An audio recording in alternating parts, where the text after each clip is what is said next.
بسم اللہ الرحمن الرحیم الحمدللہ رب العالمین اللہم صلی وسلم وبارک علی من اسمہ سیدنا و مولانا محمد احمد حامد محمود حبیبک النبی الامی رؤوف الرحیم وعلی آلہ واصحابہ اجمعین وبارک وسلم علیہ۔ معزز سامعین کرام، السلام علیکم ورحمۃ اللہ وبرکاتہ۔ پچھلی ویڈیو کے اندر ہم نے سورہ ہود کے متعلق بات کی تھی، سورہ ہود کے نزول کے متعلق ہم نے بات کی تھی، اور ہم نے آپ کو بتایا تھا کہ سورہ ہود کے اندر ہم نے اللہ رب العزت نے کتنے انبیاء کرام کا اور ان کی قوموں کا ذکر کیا ہے۔ سورہ ہود یہ مکی سورہ ہے اور اس کی 123 اس کی آیات مقدسات ہیں اور 10 رکوع ہیں۔ ہم نے سورہ فاتحہ سے آغاز کیا تھا اور سورہ فاتحہ سے آغاز کرتے ہوئے ہم سورہ ہود تک پہنچے۔ سورہ فاتحہ قرآن مجید فرقان حمید کی ترتیب کے لحاظ سے پہلی سورت ہے، اور ترتیب کے لحاظ سے سورہ ہود جو ہے یہ 11ویں نمبر پر آتی ہے۔ ہم نے سورہ فاتحہ سے آغاز کیا جس میں اللہ پاک نے ہمیں اہدنا الصراط المستقیم، یعنی کہ اے اللہ ہمیں سیدھے راستے پر چلا، گویا کہ بندے نے اپنے رب سے ہدایت مانگی۔ جب ہدایت مل گئی تو وہ انسانیت کے مرتبہ پر فائز ہو گیا۔ جب وہ انسانیت کے مرتبہ پر فائز ہو گیا تو سورہ بقرہ آ گئی، اور انسانیت کے مرتبے پر فائز ہو گیا تو پھر نفس آ گیا، کیونکہ نفس انسان کے اندر بڑی بڑی عجیب چیزوں کو لے کر آتا ہے، اس کو اکڑ کو بھی لے کر آتا ہے۔ تو جب انسان کے اندر اکڑ آ گئی تو اللہ رب العزت نے سورہ آل عمران کو نازل فرمایا۔ اب جب سورہ آل عمران آ گئی تو انسان اندھیروں سے نکال کر روشنی میں لے آئی، اور انسان کو معرفت الہی سے میسر آ گئی۔ جب زندگی گزارنے کا پتہ چلا تو سورہ نساء آ گئی۔ اب جب سورہ نساء آ گئی تو اب بیوی بھی ہوگی، بچے بھی ہوں گے، گھر گزارنا ہے، بچوں کے اندر کس طرح سے رہنا ہے، وہ رہن سہن کا طریقہ اللہ رب العزت نے سورہ نساء کے اندر سکھا دیا۔ اب جب بیوی بھی ہوگی، بچے بھی ہوں گے، رہن سہن کا طریقہ بھی آ گیا، تو اب ظاہر ہے کھانے پینے کی فکر ہوگی، معاملات زندگی کو کس طرح سے گزارنا ہے اس کی فکر ہوگی۔ اب جب کھانے کی بات آئی تو سورہ مائدہ آ گئی۔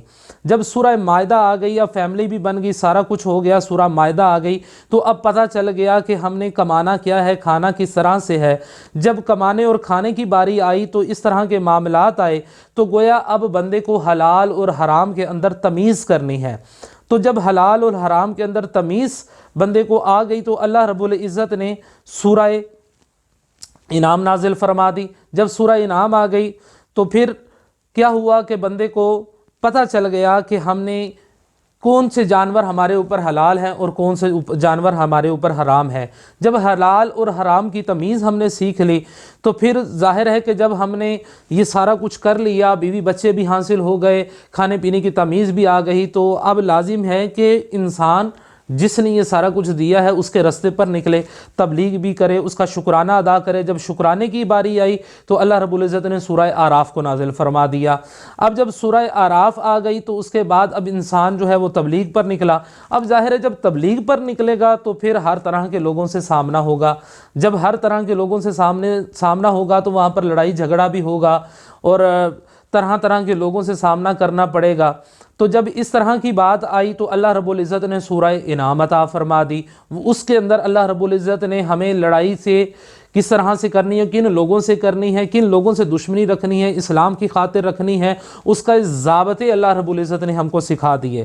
جب ہم اس چیز سے نکلے تو پھر کیا ہوا، انسان لڑائی جھگڑے کے اندر اس قدر زیادہ ہو گیا تو اس کو پھر احساس ہوا کہ میں نے یہ کیا کر دیا۔ تو لڑائی جھگڑے کے ضابطے کے اندر جب آیا تو اللہ رب العزت نے سورہ انفال عطا فرما دی۔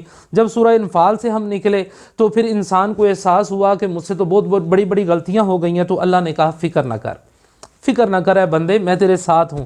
تو اللہ پاک نے سورہ توبہ عطا فرما دی۔ اللہ تعالیٰ نے فرمایا کہ بندے گھبرا نہیں، سورہ توبہ آ رہی ہے۔ جب اس نے توبہ کر لی تو اس کو اس مالک حقیقی کے سامنے گڑ گڑایا، اسے معافی مانگی تو اللہ نے معاف فرما دیا۔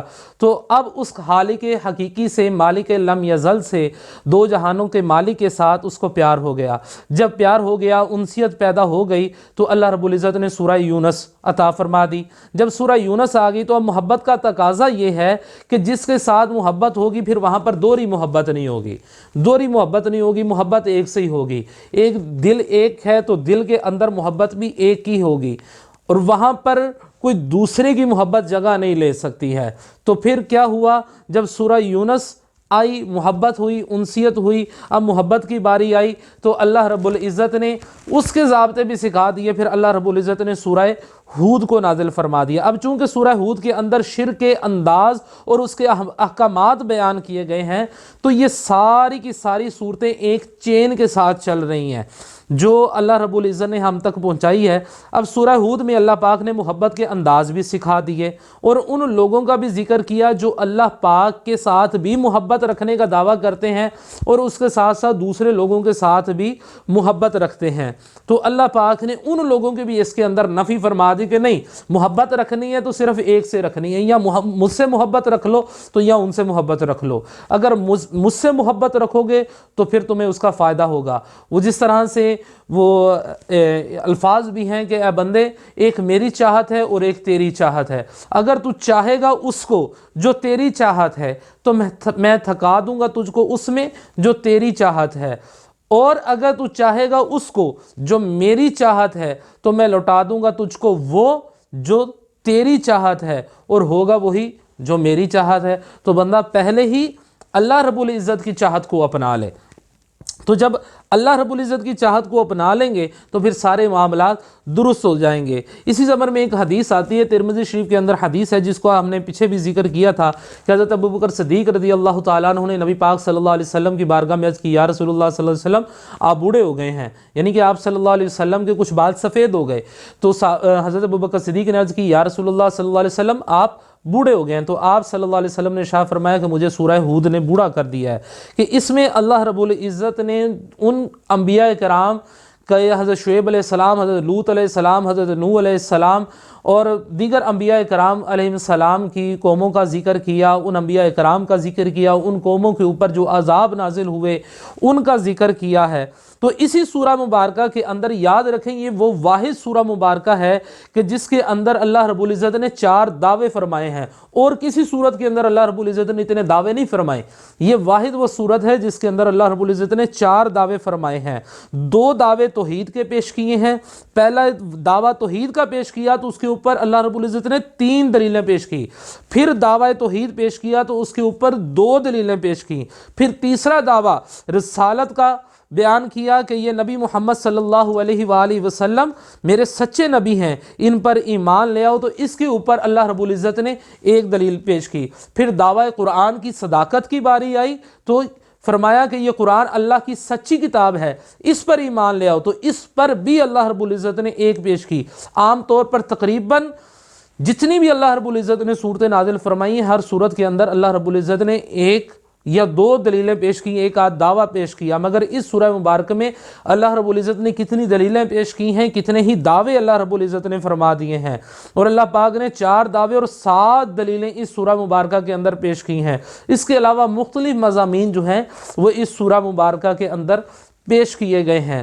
تو اس سورہ مبارکہ کو جب ہم ترجمے کے ساتھ پڑھتے ہیں تو پھر ہمیں پتہ چلتا ہے کہ اللہ رب العزت ہم سے کیا ارشاد فرما رہا ہے، کیا بات کر رہا ہے۔ تو انشاءاللہ العزیز اللہ پاک نے چاہا تو آنے والی ویڈیوز کے اندر ہم اس سورہ مبارکہ کی فضیلت کے عنوان کے اوپر گفتگو کریں گے۔ اللہ رب العزت کی بارگاہ میں دعا ہے کہ اللہ رب العزت ہمیں قرآن و سنت پر عمل پیرا ہو کر دوسروں تک پہنچانے کی سعادت اور توفیق عطا فرمائے۔ آمین بجاہ النبی صلی اللہ تعالی علیہ وآلہ وسلم۔